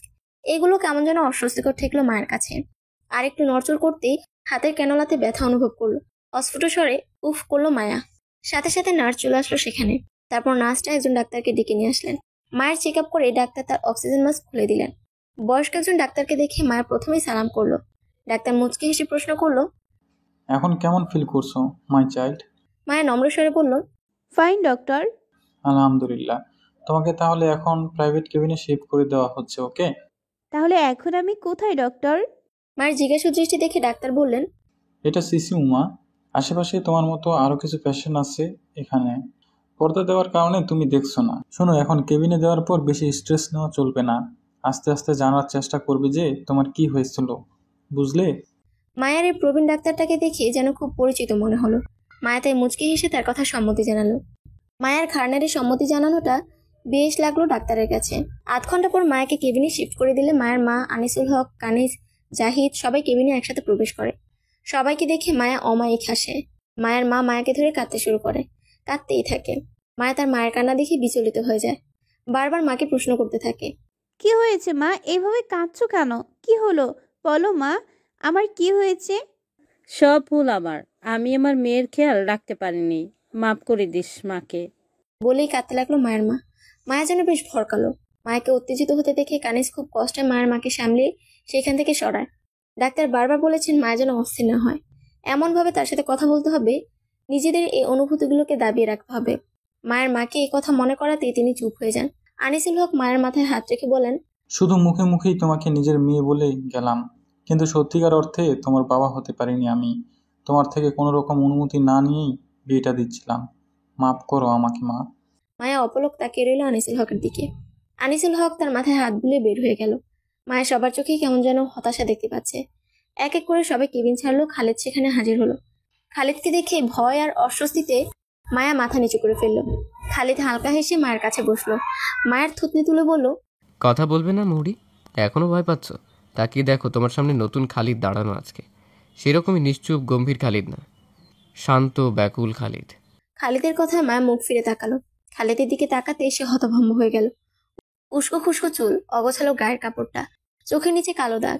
খালিদ তার হাতটা নিজের হাতে নিয়ে আংটিটা খুলে ফেললো। মায়া অবিশ্বাস্য চোখে তাকালো। তৎক্ষণাৎ খালিদের অসহায় চেহারাটা নজরে এলো। মায়াকে এইভাবে তাকাতে দেখে খানিকটা হাসলো খালিদ। তারপর বলল, এতদিন তোমাকে পাওয়ার নেশা ভর করেছিল, কোনোদিন বোঝার চেষ্টা করিনি যে তুমিও মানুষ। তোমারও কোনো পছন্দ অপছন্দ থাকতে পারে। সবসময় নিজের ইচ্ছেগুলো তোমার উপর চাপাতে চেয়েছিলাম, কিন্তু এবার একবার তোমাকে হারানোর ভয় আমার চোখ খুলে দিয়েছে মৌরি। আমি শুধু চাই তুমি ভালো থাকো, সুখে থাকো।